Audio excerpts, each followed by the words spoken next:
शासकों के बारे में क्विज देखने वाले हैं, क्योंकि इनसे जुड़ा हुआ जो फैक्ट है, ठीक है, इनसे जुड़ा हुआ जो आप कह सकते हैं टॉपिक था डिटेल्ड में पीटी के लेवल का, वो आपको अलग से वीडियो उपलब्ध कराया गया है, तो उसी के आगे हम आज क्विज भी करा रहे हैं। तो चलिए एक एक करके चीज़ों को देखते हैं। सबसे पहला प्रश्न यहाँ पे है, अंग्रेजों के विरुद्ध बनारस विद्रोह का नेतृत्व किसने किया था? अंग्रेजों के विरुद्ध बनारस विद्रोह का नेतृत्व किसने किया था? प्रत्येक प्रश्न के लिए मैं आपको अलग से 10 सेकंड का समय दूंगा। इस 10 सेकंड में आपको संबंधित प्रश्न का जवाब देना होगा। तो पहला प्रश्न यही है कि अंग्रेजों के विरुद्ध बनारस विद्रोह का नेतृत्व किसने किया था? यहाँ पे बात हो रही है बनारस विद्रोह की। आपको बताता चलूँ कि जब बनारस विद्रोह की बात करते हैं हम, तो एक राजा का नाम आता है जिनका नाम है राजा चेत सिंह, और राजा चेत सिंह द्वारा 1781 ईस्वी में ये विद्रोह किया गया था। और उस समय जो तत्कालीन गवर्नर जनरल थे, मैं बात करूं तो इनका नाम था वारेन हेस्टिंग्स। क्या नाम था?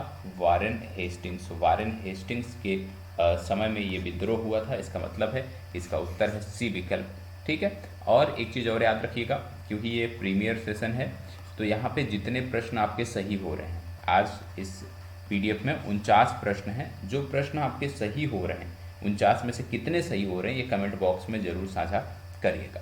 चलिए प्रश्न संख्या 2, कलकत्ता में एशियाटिक सोसाइटी एशियाटिक सोसाइटी की स्थापना के समय बंगाल का गवर्नर जनरल कौन था?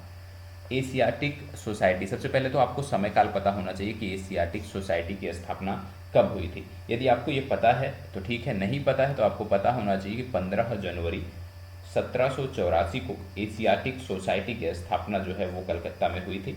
और एशियाटिक सोसाइटी की स्थापना क्योंकि 1784 में हुई थी, और आपको बता दें ये समय काल किसका था? ये समय काल था लॉर्ड वारेन हेस्टिंग्स का। क्योंकि वारेन हेस्टिंग्स की यदि हम बात करते हैं तो वारेन हेस्टिंग्स का समय काल 1774 से लेकर 1785 ईस्वी तक था। तो इसका सही जवाब क्या हो जाएगा? इसका सही जवाब हो जाएगा लॉर्ड वारेन हेस्टिंग्स, ठीक है। चलिए आगे बढ़ते हैं और देखते हैं अगला प्रश्न। अगला प्रश्न है, सुरक्षा प्रकोष्ठ की नीति किससे संबंधित थी? जवाब दीजिएगा, सुरक्षा प्रकोष्ठ की नीति किससे संबंधित थी?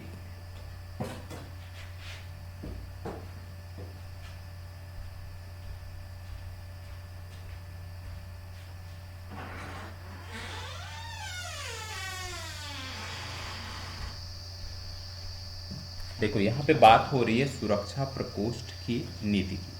सुरक्षा प्रकोष्ठ की नीति, या इसी को दूसरे शब्दों में क्या बोला जाता है, जो सामान्य तौर पे हम पढ़ते हैं, घेरे की नीति। क्या बोला जाता है? घेरे की नीति। और सुरक्षा प्रकोष्ठ की नीति या घेरे की नीति की यदि हम बात करें तो आपको पता होगा कि इससे आप कह सकते हैं दो लोग इससे संबंधित थे।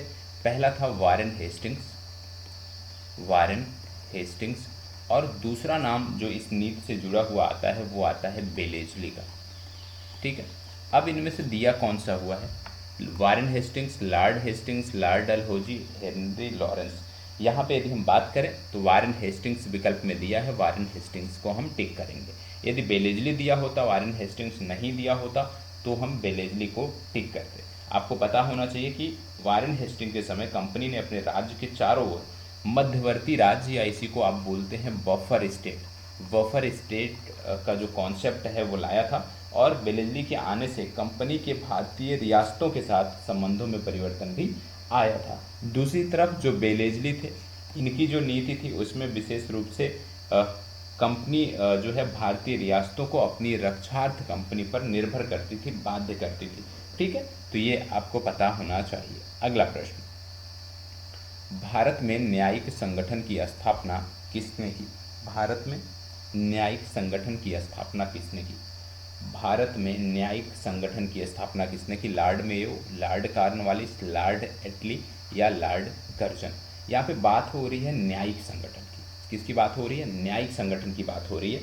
आपको पता होगा कि दीवानी और फौजदारी न्यायालय, दीवानी और फौजदारी न्यायालय, दीवानी और फौजदारी न्यायालय के श्रेणीबद्ध संगठन के जरिए न्याय प्रदान करने की एक नई व्यवस्था की जो नींव थी वो अंग्रेजों ने डाली थी। और इस व्यवस्था को आरंभ किसने किया था? तो इस व्यवस्था को आरंभ किया था वारेन हेस्टिंग्स ने। किसने आरंभ किया था? वारेन हेस्टिंग्स से आरंभ किया था। लेकिन इसको सुदृढ़ किसने बनाया, तो वहाँ पे नाम आता है कार्नवालिस का। आरंभ तो किया था वारेन हेस्टिंग्स ने, लेकिन इसको और सुदृढ़ किसने बनाया, तो उसमें नाम आता है कार्नवालिस का। कार्नवालिस ने इसको और सुदृढ़ बनाया था, ये आपको पता होना चाहिए। ठीक है, तो यहाँ पे बात हो गई। इसी के आधार पे आपने पढ़ा होगा आगे कि 1793 ईस्वी में कार्नवालिस संहिता भी जो है वो बनाई गई थी, जो कि शक्तियों के पृथक्करण के सिद्धांत पर आधारित थी। तो इसका सही जवाब क्या हो जाएगा, इसका सही जवाब हो जाएगा कार्नवालिस। ठीक है, कार्नवालिस, क्योंकि यहाँ पे वारेन हेस्टिंग्स दिया नहीं हुआ है, इसलिए हम कार्नवालिस को टिक करेंगे। आगे बढ़ते हैं। भारतीय लोक सेवा का प्रवर्तन किया गया किसके शासनकाल में? भारतीय लोक सेवा का प्रवर्तन किसके समय काल में किया गया, ये आपसे बोला जा रहा है। पहला है बेंटिंग के समय काल में, दूसरा कार्नवालिस के शासनकाल में, तीसरा है कर्जन के शासनकाल में, और चौथा है डलहौजी के शासनकाल में। क्या बोला जा रहा है? लोक सेवा का प्रवर्तन बोला जा रहा है। आप जानते हैं भारत की प्रसंविधाबद्ध सिविल सेवा या लोक सेवा का सृजन यदि हम बात करें तो इसका सृजन कार्नवालिस के समय काल में हुआ था। लोक सेवा का सृजन कार्नवालिस के समय काल में हुआ था। बंगाल का गवर्नर जनरल बनने के बाद कार्नवालिस ने प्रशासन को पुनर्गठित किया था और राजस्व बोर्डों को भंग किया था। आप जानते होंगे कि बाद में इन्होंने कार्नवालिस कोड भी बनाया था। कार्नवालिस कोड भी बनाया था, जिसके माध्यम से दीवानी तथा न्यायिक क्षेत्रों में विभाजन किया गया था। तो यहाँ पे यदि हम बात करें तो इसी ने बाद में चल के भारतीय सिविल सेवा का रूप लिया। तो इसका सही उत्तर हो जाएगा कार्नवालिस के शासनकाल। अगला है 18वीं शताब्दी के उत्तरार्ध में किसे प्रायः कंपनी बहादुर की शानो शौकत का स्थानीय प्रतिनिधि कहा जाता था? किसे कंपनी बहादुर की शानो शौकत का स्थानीय प्रतिनिधि कहा जाता था? कोतवाल, दरोगा, अमला या जमींदार। 4 विकल्प हैं। आपको पता होगा लॉर्ड कार्नवालिस जो था उसने जमींदारों को उनके पुलिस कर्तव्यों से अलग कर प्रत्येक 20 से 30 मील में एक क्या किया था? थाने की स्थापना किया था। और दरोगा नामक पुलिस अधिकारी की यहाँ पे नियुक्ति की गई थी। और ये जो दरोगा की नियुक्ति थी एवं पर्यवेक्षण मजिस्ट्रेट के द्वारा इनकी नियुक्ति की जाती थी। तो विशेष रूप से इसका सही उत्तर क्या हो जाएगा? दरोगा। बी विकल्प इसका सही उत्तर है। अगला है लॉर्ड कार्नवालिस की कब्र कहाँ स्थित है? लॉर्ड कार्नवालिस आप जानते हैं 1786 से लेकर 1793 ईस्वी तक इनका समय काल रहा है। और आपको ये भी पता होना चाहिए कि 30 जुलाई 1805 से लेकर के 5 अक्टूबर 1805 तक ये बंगाल का गवर्नर जनरल रहा था।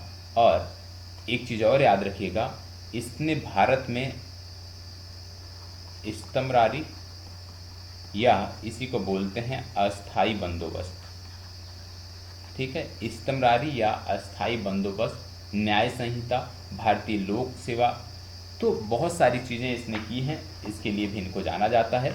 मृत्यु 5 अक्टूबर 1805 को हुई थी और गाजीपुर में इनकी कब्र है। तो ए विकल्प सही। निम्नलिखित बंगाल के गवर्नर जनरलों में से कौन एक तृतीय आंग्ल मैसूर युद्ध से संबंधित है? तृतीय आंग्ल मैसूर युद्ध से कौन संबंधित है, ये आपसे पूछा जा रहा है। तृतीय आंग्ल मैसूर युद्ध से कौन संबंधित है, ये आपसे पूछा जा रहा है। प्रश्न अच्छा है, इसको जवाब दीजिएगा। बहुत ही आप कह सकते हो बहुत ही बेहतर प्रश्न है, क्योंकि आंग्ल मैसूर युद्ध जो हुए हैं ये आपकी परीक्षा के लिए महत्वपूर्ण है, चाहे प्रथम हो, द्वितीय हो या तृतीय हो, या आंग्ल मराठा युद्ध हो गए, ये सब बहुत प्रमुख हैं। इनकी संधियों के बारे में पूछा जाता है, किनके बीच हुए ये पूछा जाता है। तो आंग्ल मराठा और आंग्ल मैसूर युद्ध दोनों को तैयार कर लीजिए। यहाँ पे प्रश्न पे हम आते हैं तो बोला जा रहा है तृतीय आंग्ल मैसूर युद्ध, जो कि 1790 से 1792 के बीच हुआ था। तृतीय आंग्ल मैसूर युद्ध जो था ये 1790 से 1792 ईस्वी के बीच हुआ था। और ये संबंधित किससे था? ये संबंधित था लॉर्ड कार्नवालिस ने। इस युद्ध में कार्नवालिस ने स्वयं जो है वो सेना की बागडोर जो है वो संभाली थी, ठीक है। और इसके अंतर्गत तृतीय आंग्ल मैसूर के अंतर्गत एक संधि हुई थी जिसको बोलते थे श्रीरंगपट्टनम की संधि, ठीक है, श्रीरंगपट्टनम की संधि, ये भी याद रखना है। 1792 ईस्वी में ये संधि हुई थी।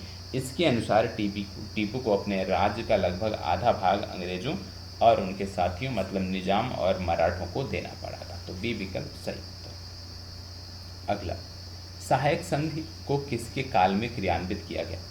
सहायक संधि किसके काल में क्रियान्वित किया गया? लॉर्ड कॉर्नवालिस, बेलेजली, जॉनसोर या ऑकलैंड? आप जानते हैं कि एक नाम आता है बेलेजली। बेलेजली ने सहायक संधि का आविष्कार नहीं किया था, ये चीज़ आपको याद रखना है, क्योंकि इस प्रणाली का अस्तित्व भारत में पहले से ही था।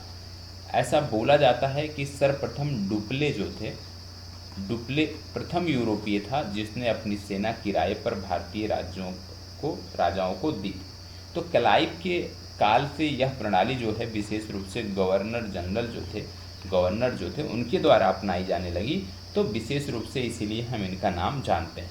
अब सहायक संधि प्रणाली की जब हम बात करते हैं गवर्नर जनरल के स्तर पे, तो यहाँ पे सबसे पहले नाम आता है लॉर्ड बेलेजली, क्योंकि इन्हीं के काल में इसको क्रियान्वित किया गया था। तो बी विकल्प इस प्रश्न के लिए सही उत्तर है। निम्न में से सहायक संधि किसने स्वीकार नहीं की थी? कई बार इनके क्रम पूछे जाते हैं, तो क्रम भी आपको याद होना चाहिए। इसमें थोड़ी सी गलती है, आगे वाले प्रश्न में क्लियरिटी है, वहाँ से हम देख लेते हैं। अभी आगे इससे जुड़ा हुआ एक प्रश्न, सहायक संधि से जुड़ा हुआ एक प्रश्न यहाँ पे रखा है, तो वहाँ पे अभी हम बात कर लेते हैं। 1802 की बसीन की संधि पर हस्ताक्षर किसके मध्य हुए थे? 1802 की बसीन की संधि पर किसके मध्य हस्ताक्षर हुए थे, ये आपको बताना है। जैसे मैंने बताया, आंग्ल मराठा युद्ध और आंग्ल मैसूर युद्ध ये परीक्षा की दृष्टि से बहुत ही महत्वपूर्ण हैं। तो यहाँ पे जो बसीन की संधि की बात कर रहे हैं, ये आपका संबंधित हो जाता है पेशवा बाजीराव द्वितीय से। बाजीराव द्वितीय ने 31 दिसंबर 1802 को अंग्रेजों से बसीन की संधि की थी, और इस संधि के अनुसार पेशवा बाजीराव द्वितीय ने अंग्रेजों की संरक्षण स्वीकार किया था, और मराठों और अंग्रेजों के साथ की गई ये प्रथम सहायक संधि थी। तो किनके बीच थी? अंग्रेज और बाजीराव द्वितीय। बी विकल्प सही उत्तर है। ठीक है, अब इससे पहले वाले प्रश्न पे यदि हम आएँ कि जैसे बात होती है सहायक संधि की, तो सहायक संधि किसने किसने स्वीकार किया था? सबसे पहला नाम आता है हैदराबाद का, याद रखिएगा। हैदराबाद ने 1798 और 1800 ईस्वी में।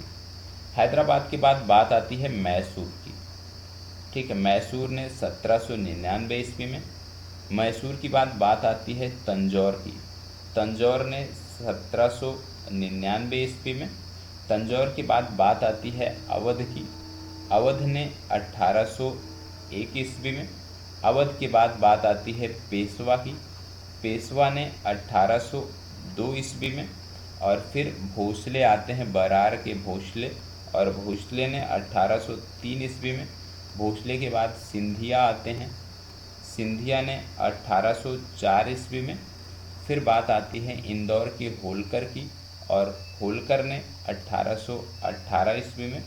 फिर जोधपुर, जयपुर और अन्य लोगों ने एक्सेप्ट किया। तो ये क्रम याद रखिएगा, हैदराबाद, मैसूर, तंजौर, अवध, पेशवा, भोसले, सिंधिया, होलकर, ये क्रम याद रखिएगा। कम से कम 3-4 के बारे में तो याद रख लीजिएगा, हैदराबाद, मैसूर, तंजौर। तो कभी भी मैचिंग में आ जाता है तो आपके लिए समस्या नहीं क्रिएट होगी। अगला प्रश्न, निम्नलिखित युग्मों में से कौन सा सही सुमेलित नहीं है? बक्सर का युद्ध, सहायक संधि, भारत में ईस्ट इंडिया कंपनी का एकाधिकार, या ब्रिटिश नागरिकों एवं कंपनियों के लिए भारत में व्यापार का खोला जाना। कुछ वर्ष दिए गए हैं, यहीं पे आपको बताना है। आप जानते हैं भारत में अंग्रेजी सत्ता की श्रेष्ठता स्थापित करने के उद्देश्य से लॉर्ड बेलेजली ने सहायक संधि की शुरुआत की थी। अभी इसके बारे में हमने पढ़ा था। और सहायक संधि प्रणाली का क्रियान्वयन जो है वो 1798 ईस्वी में प्रमुख रूप से आरंभ किया गया था। आपने पढ़ा होगा बक्सर का युद्ध 1764। तो यहाँ पे यदि हम देखें तो सबसे पहले बक्सर का युद्ध 1764 एकदम करेक्ट है। सहायक संधि की जब हम बात करते हैं तो ये आपका गलत हो जाता है, क्योंकि सहायक संधि की बात कहाँ पे आती है?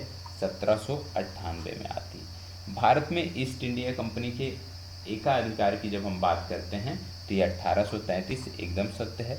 और ब्रिटिश नागरिकों एवं कंपनियों के लिए भारत का व्यापार खोला जाना 1813 एकदम सत्य है। तो यहाँ पे केवल सहायक संधि मैच नहीं है, तो बी विकल्प इसका सही उत्तर है। आंग्ल नेपाल युद्ध किसके शासनकाल में हुआ? आप जानते हैं आंग्ल नेपाल युद्ध की जब बात करते हैं तो 1814 से 1816 ईस्वी की बात आती है, ठीक है। और ये भी याद रखना है कि इस समय जो गवर्नर जनरल थे वो थे लॉर्ड हेस्टिंग्स, क्योंकि 1813 से 1823 तक का इनका समय काल रहा है। और आंग्ल नेपाल युद्ध की जब बात करते हैं तो इस दौरान एक संधि हुई थी जिसको हम बोलते हैं सुगौली की संधि, और सुगौली की संधि के बाद ये युद्ध समाप्त हुआ था। और ये संधि 2 दिसंबर 1815 को लेखबद्ध हुई थी। तो यहाँ पे बात आती है किसकी? लॉर्ड हेस्टिंग्स की। तो आंग्ल नेपाल युद्ध किसके समय काल में हुआ? Lord Hastings. आगे बढ़ते हैं, अगला प्रश्न, निम्नलिखित में से कौन सा युग्म सही सुमेलित नहीं है? मतलब 3 सही सुमेलित हैं, एक कोई सही सुमेलित नहीं है। पहला है हेक्टर मुनरो बक्सर का युद्ध। आप जानते हैं जब हम बात करते हैं बक्सर के युद्ध की, तो बक्सर का युद्ध अंग्रेजों द्वारा हेक्टर मुनरो के नेतृत्व में लड़ा गया था, एकदम सत्य। दूसरा आता है लॉर्ड हेस्टिंग्स। अभी अभी हमने पढ़ा कि लॉर्ड हेस्टिंग्स का संबंध है आंग्ल नेपाल युद्ध से। फिर बात आती है लॉर्ड बेलेजली। इससे पूर्व में अभी हमने पढ़ा था जब सहायक संधि पढ़ा था कि लॉर्ड बेलेजली का जो संबंध है वो चतुर्थ आंग्ल मैसूर युद्ध से है। फिर बात आती है डी विकल्प, यही गलत है क्योंकि तृतीय आंग्ल मराठा युद्ध की बात हो रही है। और आंग्ल मराठा युद्ध की जब हम बात करते हैं तो लॉर्ड हेस्टिंग्स के समय काल में 1817 से 18 में ये लड़ा गया था। तो ये डी विकल्प इसका गलत उत्तर है। निम्नलिखित में से कौन सही सुमेलित नहीं है? लॉर्ड कॉर्नवालिस अस्थायी बंदोबस्त, लॉर्ड बेलेजली सहायक संधि प्रणाली, लॉर्ड हेस्टिंग द्वितीय आंग्ल मराठा युद्ध, लॉर्ड विलियम बेंटिंग 1829 का 17वां रेगुलेशन। कौन सुमेलित नहीं है? अभी आपने पढ़ा लॉर्ड हेस्टिंग्स के बारे में, ठीक है। लॉर्ड हेस्टिंग्स के बारे में अभी अभी आपने पढ़ा था इससे पूर्व के प्रश्न में कि लॉर्ड हेस्टिंग्स के नेतृत्व में आंग्ल नेपाल युद्ध हुआ था 1814। तो द्वितीय आंग्ल मराठा की बात करते हैं, ये गलत हो जाता है, बाकी सब सही। अगला, सर टॉमस मुनरो किन वर्षों में मद्रास के गवर्नर रहे? टॉमस मुनरो की बात हो रही है कि कब ये बंगाल के गवर्नर थे। टॉमस मुनरो की जब हम बात करते हैं तो आप जानते हैं कि टॉमस मुनरो 1820 से लेकर 1827 तक मद्रास के गवर्नर रहे थे। और इन्होंने एक व्यवस्था लागू की थी जिसका नाम था रैयतवाड़ी बंदोबस्त। रैयतवाड़ी बंदोबस्त का जन्मदाता टॉमस मुनरो और कैप्टन रीड को माना जाता है, ये आपको याद रखना है, ठीक है। चलिए बढ़ते हैं आगे और देखते हैं अगला प्रश्न। तथाकथित कुशासन के आधार पर किस गवर्नर जनरल ने मैसूर राज्य का प्रशासन ले लिया? कुशासन के आधार पर मैसूर को किसने हड़प लिया था, इसकी बात यहाँ पे हो रही है। आप जानते हैं 4 विकल्प है, Wellesley, Hastings, William Bentinck, Lord Hardinge. यहाँ पे आपको बता दें कि विलियम बेंटिंग ने 1831 ईस्वी में मैसूर और 1834 ईस्वी में कुर्ग, ठीक है, इन रियासतों को अपने साथ मिला लिया था, जिस पे आरोप कुशासन और अर्थव्यवस्था का लगाया गया था। तो यहाँ पे यदि हम बात करें तो लॉर्ड विलियम बेंटिंग, सी विकल्प सही उत्तर है। सती प्रथा पर पाबंदी किसने लगाई? सती प्रथा पर पाबंदी किसने लगाई? आप जानते हैं जब सती प्रथा की बात आती है तो बात आती है राजा राम मोहन राय की। राजा राम मोहन राय, राजा राम मोहन राय जैसे जो समाज सुधारक रहे हैं, इनके प्रयासों से उस समय विलियम बेंटिक का समय काल चल रहा था और विलियम बेंटिक ने इसको अवैध घोषित किया था। तो कहीं ना कहीं इसमें जो श्रेय जाता है वो राजा राम मोहन राय को भी जाता है, क्योंकि इन्हीं के जैसे प्रबुद्ध भारतीय जो उस समय थे उन्होंने इसकी मांग उठाई थी। तो विलियम बेंटिक ने सती प्रथा पर रोक लगाई थी, सही उत्तर विलियम बेंटिक है। अगला, निम्नलिखित में से किस गवर्नर जनरल ने भारत में दास प्रथा को समाप्त किया? चलो बताओ, बहुत अच्छा प्रश्न है, अक्सर परीक्षाओं में पूछा जाने वाला प्रश्न है कि दास प्रथा को किसने समाप्त किया? दास प्रथा पर प्रतिबंध किसने लगाया, ये आपको बताना है। 4 विकल्प हैं, Lord Cornwallis, Lord Ellenborough, Lord William Bentinck या सर जॉन सोर। आपको बताना है कि दास प्रथा पर प्रतिबंध किसने लगाया, दास प्रथा को समाप्त किसने किया।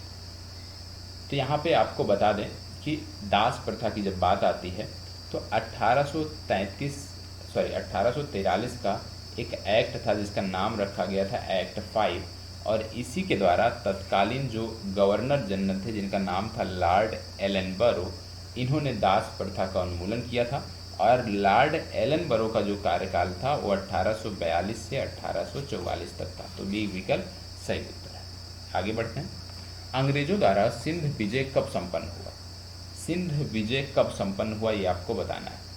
सिंध विजय की जब बात करते हैं तो 1842 से 44 की बात यहाँ भी आती है, क्योंकि ये समय काल था एलनबरो का, और 1843 में ही सिंध विजय किया गया था। ठीक है, और आंग्ल अफगान युद्ध का ये परिणाम था, तो इसका भी सही उत्तर हो जाएगा लॉर्ड एलनबरो। आगे बढ़ते हैं।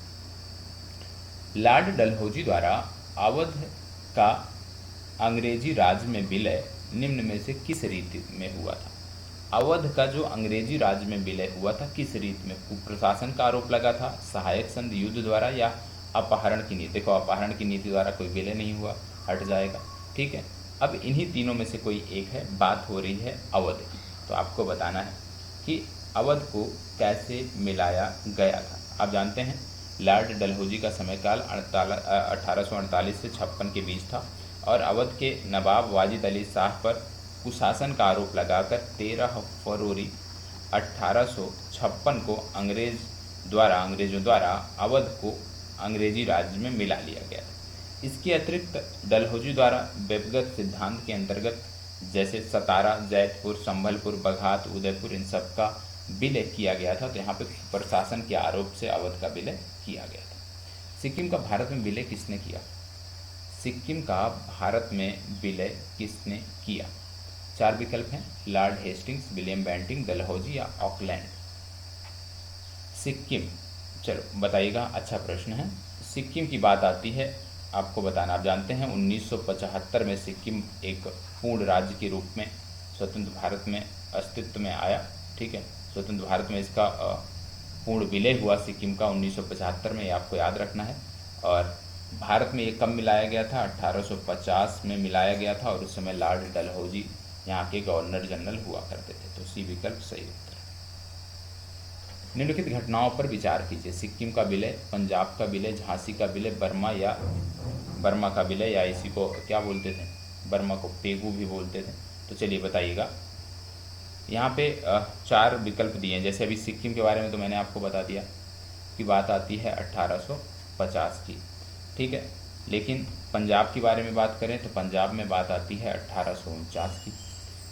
बर्मा की यदि हम बात करें तो बर्मा की बात आती है 1853 की। झांसी की बात करें तो बात आती है 1854 की। अब इस आधार पे आप देख लीजिए। सबसे पहले यहाँ पे यदि आप देख रहे होंगे तो 1849 मतलब पंजाब का विलय।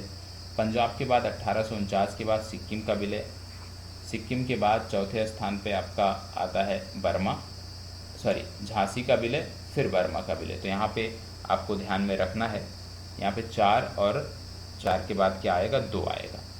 ठीक, तो बी विकल्प इसका सही उत्तर है। बी विकल्प आपके लिए याद रखना है। ठीक है, 1850, 1849, 1853 और 1854 है। ठीक है, सबसे पहले पंजाब का विलय, फिर सिक्किम का, सिक्किम के बाद फिर बर्मा का, और फिर झांसी का विलय हुआ था। तो 2 ही याद रखेंगे तो भी पर्याप्त है कि पहले पंजाब फिर सिक्किम। नेक्स्ट, निम्नलिखित में से कौन अवध का ब्रिटिश रेजिडेंट था जब अवध का ब्रिटिश साम्राज्य में विलय हुआ। ब्रिटिश रेजिमेंट कौन था जब अवध का ब्रिटिश साम्राज्य में विलय हुआ, उस समय ब्रिटिश रेजिडेंट कौन था आपको बताना है। 4 विकल्प हैं, James Outram, WH Sleeman, bishop R Heber या जनरल लो। इनमें से कौन से सही हैं। देखो इसका सही उत्तर है जेम्स आउट्रम। ठीक है, चलिए आगे बढ़ते हैं। अगला प्रश्न, भारत में प्रथम रेल लाइन का निर्माण किन नगरों के बीच हुआ था। रेलवे लाइन की बात करते हैं आप तो बात आती है डलहौजी की। लॉर्ड डलहौजी की, क्योंकि इन्हीं के समय में प्रथम रेलवे लाइन 1853 ईस्वी में बम्बई से ठाणे के बीच बिछाई गई थी। तो बी विकल्प बम्बई से ठाणे सही उत्तर है। विधवा पुनर्विवाह अधिनियम किसके शासनकाल में क्रियान्वित किया गया था? विधवा पुनर्विवाह अधिनियम किसके शासनकाल में क्रियान्वित किया गया था? Lord Dalhousie, Lord Canning, Sir Henry Hardinge या लॉर्ड लॉरेंस? इनमें से आपको बताना है। विधवा पुनर्विवाह अधिनियम आप जानते हैं ईश्वरचंद विद्यासागर के अथक प्रयासों से 28 फरवरी 1856 की बात है, जब लॉर्ड कैनिंग थे। लॉर्ड कैनिंग के समय में ये अधिनियम पारित हुआ था। तो यहाँ पे बात आती है लॉर्ड कैनिंग विधवा पुनर्विवाह के संदर्भ। अगला, 1 नवंबर 1858 को महारानी विक्टोरिया का घोषणा पत्र इलाहाबाद में किसने पढ़कर सुनाया? महारानी विक्टोरिया आप जानते हैं 1 नवंबर को जो यहाँ पे दरबार हुआ, इलाहाबाद में जो दरबार हुआ था, इसमें भारत के प्रथम वायसराय उस समय थे लॉर्ड कैनिंग, और इन्हीं के द्वारा ये पढ़कर सुनाया गया था। तो बी विकल्प सही उत्तर है। अगला, अपने पुत्र के स्थान पर दूसरे उत्तराधिकारी को गोद लेने के अधिकार को पुनर्स्थापित किसके द्वारा किया गया? किसके द्वारा ये किया गया आपको बताना है। अच्छा प्रश्न है, चलो बताइएगा। अपने पुत्र के स्थान पर दूसरे उत्तराधिकारी को गोद लेने का अधिकार पुनर्स्थापित किया गया था किसके द्वारा? आप जानते हैं 1 नवंबर 1858 को इलाहाबाद में हुए दरबार में लॉर्ड कैनिंग द्वारा ये उद्घोषणा की गई थी। इसमें देसी राजाओं के प्रति नीति को व्यापक रूप से परिवर्तित किया गया था, और फिर 1857 जैसी कोई स्थिति ना उत्पन्न हो उसके लिए, उसके बचाव के लिए, ऐसी स्थिति से बचने के लिए जो है विजय और विलय की नीति का परित्याग किया गया था, और वहीं पर गोद लेने की अनुमति पुनः दी गई थी। तो इसका सही उत्तर है डी विकल्प 1858 की सामग्री घोषणा में। ठीक है। अगला है, निम्न युग्मों में से कौन सा एक सही सुमेलित है? लॉर्ड कॉर्नवालिस अस्थायी बंदोबस्त, बेलेजली चतुराईपूर्ण निष्क्रियता, डलहौजी सहायक संधि, लॉर्ड कैनिंग भारतीय राष्ट्रीय कांग्रेस की स्थापना। चलिए बताइएगा कि कौन इसमें से सही सुमेलित है। सबसे पहले लॉर्ड कैनिंग की बात करते हैं। भारतीय राष्ट्रीय कांग्रेस की स्थापना गलत है। लॉर्ड डलहौजी सहायक संधि ये भी गलत है। लॉर्ड बेलेजली चतुराईपूर्ण निष्क्रियता ये भी गलत है।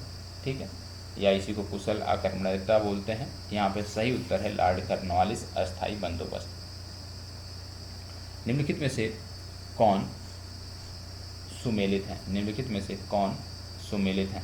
लॉर्ड कॉर्नवालिस अस्थायी बंदोबस्त, बेलेजली सहायक संधि प्रणाली, सर जॉन शोर आंग्ल नेपाल युद्ध, या लॉर्ड हेस्टिंग्स तृतीय आंग्ल मराठा युद्ध। कौन सुमेलित यहाँ पे होगा? कौन सुमेलित नहीं है? याद रखिएगा, कौन सुमेलित नहीं है। प्रश्न में है कौन सुमेलित नहीं है। चलिए बताइएगा, क्योंकि यहाँ पे यदि आप देखेंगे तो सर जॉन शोर की जब बात आती है, आंग्ल नेपाल युद्ध की यहाँ पे चर्चा की गई है, तो ये गलत हो जाता है, क्योंकि आंग्ल नेपाल युद्ध लॉर्ड हेस्टिंग्स, अभी शुरुआत में आपने पढ़ा था कि आंग्ल नेपाल युद्ध से लॉर्ड हेस्टिंग्स संबंधित है, ये गलत है। बाकी अन्य तीनों सही है। निम्नलिखित में से कौन एक सही सुमेलित है? लॉर्ड एलनबरो अवध का विलय, लॉर्ड डलहौजी सिंध का विलय, लॉर्ड बेलेजली चतुर्थ आंग्ल मैसूर युद्ध, या सर जॉन शोर तृतीय आंग्ल मराठा युद्ध। कौन सा सुमेलित है? एक सही सुमेलित है, आपको बताना है। जब लॉर्ड एलनबरो की बात आती है, आप जानते हैं कि बात आती है सिंध का विलय, और सिंध का विलय 1843 में हुआ। तो पहला तो गलत। दूसरा है लॉर्ड डलहौजी। लॉर्ड डलहौजी ने सिंध का विलय नहीं कराया था, बल्कि अवध का विलय कुशासन के आरोप पे कराया था, तो ये भी गलत है। तीसरा है लॉर्ड बेलेजली चतुर्थ आंग्ल मैसूर युद्ध, एकदम सत्य है। 1799 की ये घटना है, एकदम सत्य है। और चौथा गलत आपका हो जाता है, क्योंकि तृतीय आंग्ल मराठा युद्ध की बात करते हैं तो लॉर्ड हेस्टिंग्स यहाँ पे आते हैं। अगला, ये प्रश्न तो था, अभी इसको देख लेते हैं। निम्नलिखित में से कौन चतुराईपूर्ण निष्क्रियता की नीति के साथ जुड़ा हुआ था? चलिए बताइएगा, 4 विकल्प हैं, चारों में से आपको जवाब देना। निम्न में से कौन चतुराईपूर्ण निष्क्रियता की नीति से जुड़ा हुआ था? William Bentinck, Lord Canning, Lord Mayo, या जॉन लॉरेंस। चतुराईपूर्ण निष्क्रियता की नीति की बात कर रहे हैं, तो याद रखिएगा यहाँ पे बात आती है जॉन लॉरेंस की। डी विकल्प सही। ठीक है। आगे बढ़ते हैं। भारत में अंग्रेजों के समय में प्रथम जनगणना कब हुई? अंग्रेजों के समय में प्रथम जनगणना कब हुई? याद रखिएगा 1869 से लेकर 72 का कार्यकाल था लॉर्ड मेयो का, और लॉर्ड मेयो के कार्यकाल में ही प्रथम जनगणना 1872 में प्रारंभ हुई थी।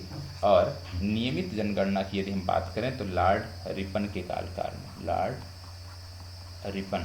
रिपन के काल में नियमित जनगणना 1881 से प्रारंभ हुई। तो नियमित जनगणना की बात करें तो 1881 लॉर्ड रिपन, और यदि सामान्य जनगणना पहली जनगणना की बात करते हैं तो लॉर्ड मेयो 1872 सही उत्तर है। तो यहाँ पे सी विकल्प सही उत्तर है। अगला, किस वायसराय की हत्या अंडमान निकोबार द्वीप समूह में हुई जब वे एक दंडित अपराधी द्वारा की गई थी? अंडमान निकोबार द्वीप समूह में वो भ्रमण पे थे और उस दौरान उनकी हत्या हुई थी। इनमें से कौन से हैं आपको बताना है। इन चारों, Lord Curzon, Lord Ripon, Lord Mayo या लॉर्ड मिंटो, 4 विकल्प हैं, इन चारों में से जवाब देना है। देखो यहाँ पे यदि याद होगा आपको, लॉर्ड मेयो का कार्यकाल 1869 से 72 का कार्यकाल था लॉर्ड मेयो का, और इसी दौरान अंडमान निकोबार द्वीप समूह में भ्रमण के दौरान इनकी हत्या एक अपराधी द्वारा की गई थी। तो सी विकल्प सही उत्तर है। अगला, भारत का वायसराय सबसे दीर्घ काल तक कौन रहा? सबसे लंबे समय तक भारत का वायसराय कौन रहा था? तो यहाँ पे याद रखिएगा कि कर्जन जो थे ये 1899 से लेकर 1905 तक लगातार 6 वर्षों तक ये वायसराय थे, और लॉर्ड कर्जन इसका सही उत्तर है। अगला, भारत में स्थानीय स्वायत्त शासी संस्थाएं 1882 ईस्वी में सशक्त की गई थी किसके द्वारा? स्वायत्त शासी जो संस्थाएं थी 1882 ईस्वी में किसके द्वारा सशक्त की गई थी आपको बताना है। आप जानते हैं कि लॉर्ड रिपन का कार्यकाल जो था वो बहुत ही महत्वपूर्ण था इस संदर्भ में, क्योंकि स्थानीय स्वशासन पर सरकारी प्रस्ताव 1882 ईस्वी का लाया गया था, और इस प्रस्ताव के तहत प्रत्येक जिले में जिला उपविभाग, तालुका और तहसील बोर्ड बनाने की आज्ञा मिली थी। तो इसका सही उत्तर हो जाएगा लॉर्ड रिपन। अगला, निम्नलिखित में से कौन सा युग्म सही सुमेलित नहीं है? 4 हैं, स्थानीय स्वशासन लॉर्ड लिटन, सहायक संघ बेलेजली, राज्य अपहरण नीति डलहौजी, अस्थायी बंदोबस्त कार्नवालिस। कौन से सही सुमेलित नहीं है?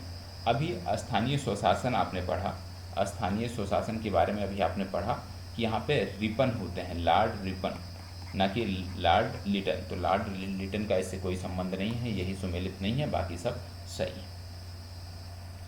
अगला आ जाता है, यहाँ पे 2 सूचियाँ दी हुई हैं, सूची 1, सूची 2, दोनों को मिलान करना है। पहला है क्लाइव, बेंटिक, चार्ल्स मेटकॉफ या कर्जन, और यहाँ पे 4 इनके द्वारा किए गए कार्यों के वर्णन है। जैसे सबसे पहले बात हो रही है क्लाइव की। क्लाइव की बात करें तो क्लाइव की जो चर्चा होती है वो है बंगाल में दोहरा शासन से। तो क्लाइव का संबंध बंगाल में दोहरा शासन थे। लॉर्ड कर्जन की जब बात करते हैं 1905 तक ये सबसे लंबे समय तक वायसराय थे, और इन्हीं के समय में बंगाल विभाजन हुआ था। तो कर्जन की जब हम बात करते हैं तो कर्जन का संबंध हो जाता है बंगाल विभाजन से। तो ए का सी और 2 जगह सही हो रहा है, और कर्जन का फोर्थ का बी यदि हम देखें तो एक ही जगह पे है। इसका मतलब है कि ए विकल्प इसके लिए सही उत्तर है। चार्ल्स मेटकॉफ का संबंध तीसरे नंबर पे है, तो चार्ल्स मेटकॉफ प्रेस से प्रतिबंध इन्होंने हटाया था। और जब बात आती है लॉर्ड विलियम बेंटिक की तो अंग्रेजी शिक्षा की चर्चा होती है। ठीक है, चलिए आगे। किसने ईस्ट इंडिया कंपनी के बारे में यह टिप्पणी की कि कंपनी एक असंगत है? कंपनी एक असंगत है, ये टिप्पणी किसने किया था आपको बताना है। ईस्ट इंडिया कंपनी के बारे में कि कंपनी असंगति है। अब इसमें क्या है, पूरा प्रश्न टाइप नहीं है, इसलिए हम इसको इग्नोर करते हैं। अभी इसको देख लेते हैं। पुनः 2 सूचियां दी हुई हैं और कुछ यहाँ पे गवर्नर जनरल के नाम हैं और उनके द्वारा किए गए कार्यों की बात है। जैसे सबसे पहले कर्जन की जब बात करते हैं तो बंगाल का विभाजन, ठीक है, चौथे का सी हो गया। तो चौथे का सी 2 जगहों पे है, 2 विकल्प आपका हो गया बाहर, इस पे हमें चर्चा ही नहीं करनी है। अब इसके बाद बात आती है लॉर्ड डलहौजी की। लॉर्ड डलहौजी आप जानते हैं, लॉर्ड डलहौजी का संबंध कहाँ से है? लॉर्ड डलहौजी का संबंध जो है वो व्यक्तिगत सिद्धांत से है। तो डलहौजी का हो गया व्यक्तिगत सिद्धांत, ए का डी। यहाँ भी 2 सही हो रहे हैं। अब बात आती है लॉर्ड विलियम बेंटिक।